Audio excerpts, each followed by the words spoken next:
Nah, di sini saya tampilkan sedikitnya ada 12 penyebab yang mungkin saja terjadi dan mestinya dipahami oleh petugas KPPS agar sebab ini tidak terjadi pada hari H nanti. Saya langsung ke rumus umum dulu. Dalam rumus umum C hasil itu, 3 angka yang wajib sama adalah jumlah pengguna hak pilih, dia harus sama dengan jumlah surat suara yang digunakan, dan harus sama dengan surat suara sah dan tidak sah.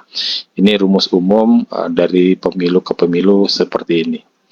Nah, di dalam C hasil pemilu 2024, tampilannya seperti ini, bahwa jumlah pengguna hak pilih ini ya harus sama dengan jumlah surat suara yang digunakan dan harus sama dengan jumlah suara sah dan tidak sah.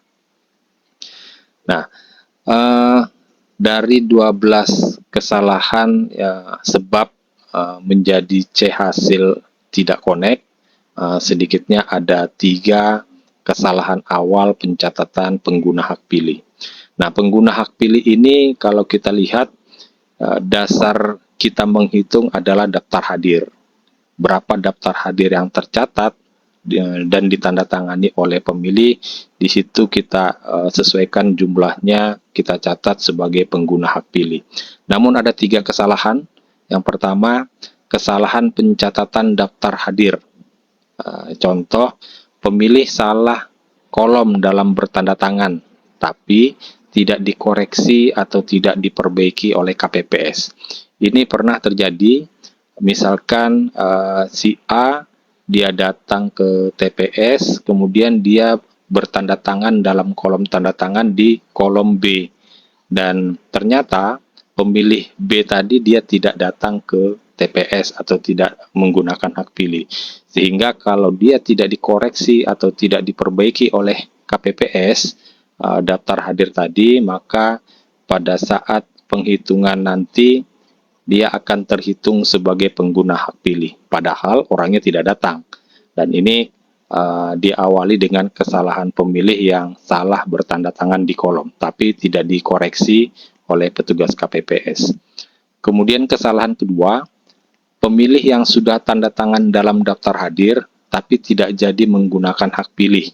Nah, misalkan saat dia sudah dalam posisi antrian dipanggil oleh ketua KPPS, ternyata dia mendadak keluar atau meninggalkan TPS, entah itu ada hajat atau ada keperluan lain, sehingga dia tidak menggunakan hak pilih. Sementara dasar penghitungan pengguna hak pilih adalah daftar hadir. Nah, kalau ada pemilih yang sudah bertanda tangan dalam daftar hadir, tapi ternyata tidak menggunakan atau tidak jadi menggunakan hak pilih, maka daftar hadirnya harus disesuaikan. Daftar hadirnya harus diperbaiki. Artinya tanda tangannya itu harus dikoreksi dan dicatat di dalam C kejadian khusus bahwa ada pemilih yang sudah bertanda tangan dalam daftar hadir atas nama siapa, tapi tidak jadi menggunakan hak pilihnya. Kalau ini tidak kita perbaiki, maka dia akan terhitung sebagai pengguna hak pilih. Otomatis jumlahnya nanti akan berbeda antara pengguna hak pilih dengan surat suara yang digunakan dan suara sah dan tidak sah. Nah, kemudian kesalahan ketiga, pemilih yang datang tidak bertanda tangan dalam daftar hadir, tapi menggunakan hak pilihnya. Nah, ini biasa kalau di jam-jam yang sibuk atau jam-jam yang pemilih padat datang bersamaan, kemudian KPPS 4 dan KPPS 5-nya kewalahan dan hanya diminta KTP dan C pemberitahuan, tapi tidak sempat untuk bertanda tangan dalam daftar hadir. Nah, ini harus diperhatikan bahwa mereka yang akan menggunakan hak pilihnya, dia harus bertanda tangan dalam daftar hadir. Kemudian kesalahan pencatatan data surat suara, khususnya data surat suara yang digunakan. Nah, ada 3 sedikitnya. Pertama, jumlah surat suara yang diterima itu salah dihitung oleh KPPS. Misalkan sebenarnya ada 251 jumlah surat suara yang diterima, tetapi setelah dihitung ada yang terselip atau ada yang salah hitung sehingga hanya dianggap 250, padahal sebenarnya 251. Maka hasilnya nanti akan berbeda. Hasilnya akan tidak connect dengan sisa surat suara yang tidak digunakan. Kemudian jumlah surat suara yang diterima dicatat berdasarkan rumus DPT plus 2% dari DPT, meskipun tidak sesuai jumlah realnya. Nah, di sini seharusnya KPPS mencatat jumlah surat suara yang diterima termasuk 2% cadangan ditulis berdasarkan jumlah realnya, meskipun berdasarkan rumus misalkan itu tidak sesuai dengan jumlah realnya. Nah, tugas KPPS adalah mencatat sesuai real. Tidak lagi harus repot menghitung dengan rumus DPT plus 2% dari DPT. Tapi cukup menghitung sesuai jumlahnya saja dan dicatat sebagai surat suara yang diterima. Kemudian yang ketiga, surat suara rusak dan keliru coblos yang dikembalikan oleh pemilih ini seringkali digabung oleh KPPS sebagai surat suara yang tidak sah. Nah, kalau ini digabung menjadi surat suara tidak sah, maka dia akan membengkak atau menjadi lebih besar suara sah dan tidak sahnya. Padahal pengguna hak pilihnya tidak sampai setinggi itu. Dan ini harus dipahami bahwa surat suara yang rusak dan keliru coblos itu kategorinya dia yang di luar kotak. Kalau yang di dalam kotak itu yang antara sah atau tidak sah.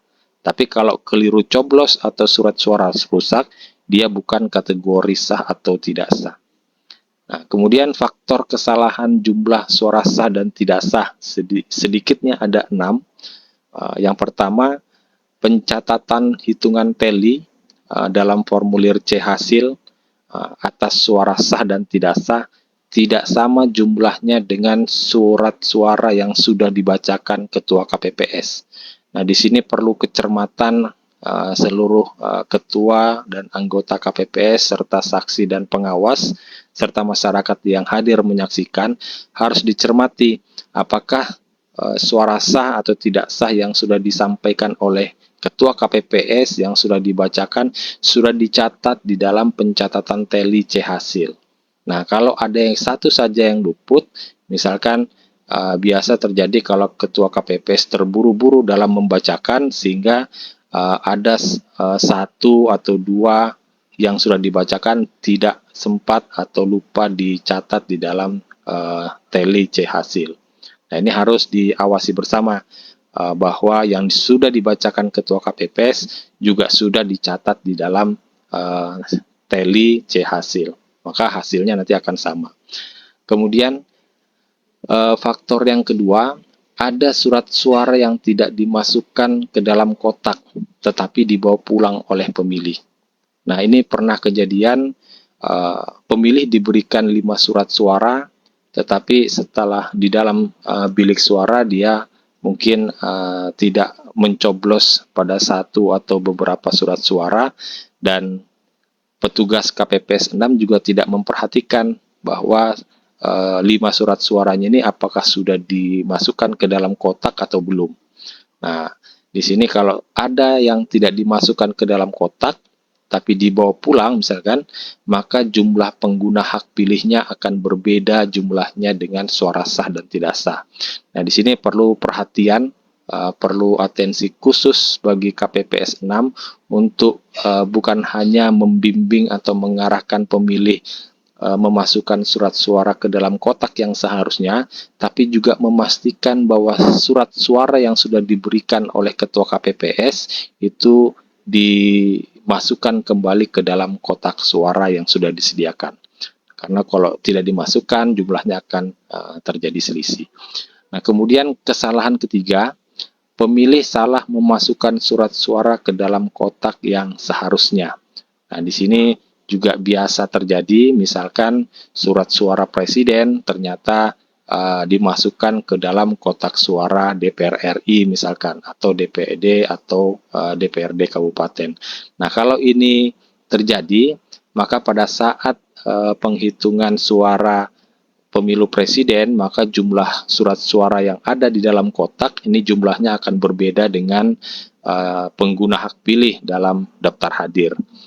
Solusinya maka harus nanti ketika ditemukan surat suara di kotak mana, kemudian dibacakan dan C hasilnya disesuaikan.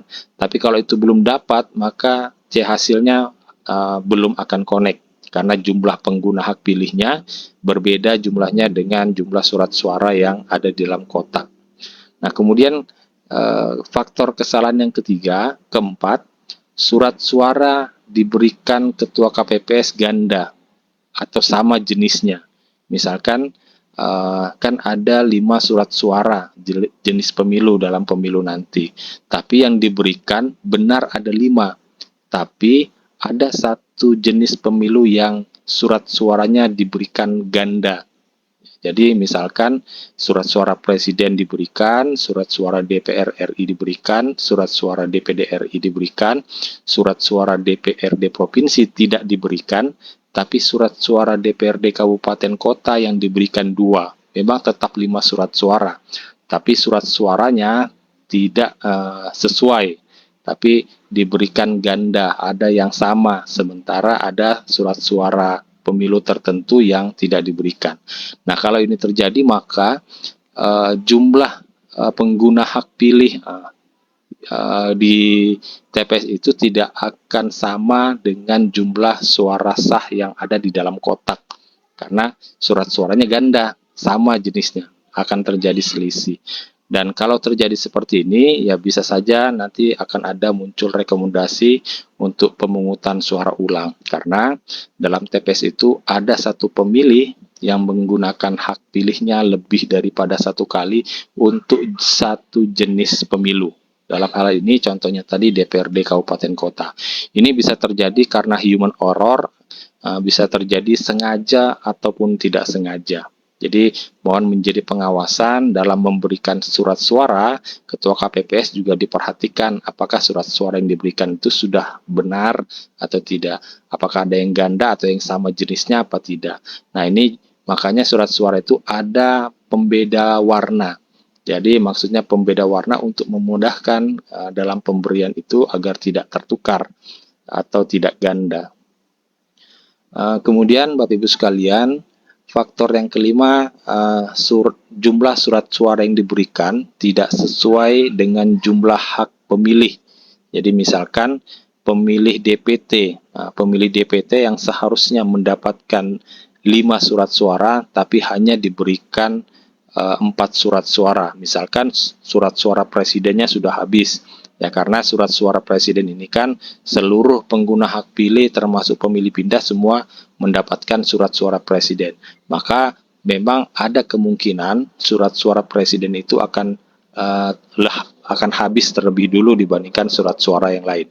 Nah, pernah kejadian juga, jadi surat suaranya itu sudah tidak utuh lagi, sudah tidak lengkap, hanya sisa 4 jenis pemilu tanpa surat suara presiden. Nah, kalau itu diberikan kepada pemilih DPT yang seharusnya mendapatkan 5 surat suara, maka nanti akan terjadi selisih pengguna hak pilih dalam daftar hadir DPT akan berbeda jumlahnya dengan jumlah surat suara presiden misalkan, karena dia tidak diberikan hak pilih, dia tidak diberikan surat suara presiden karena sudah habis.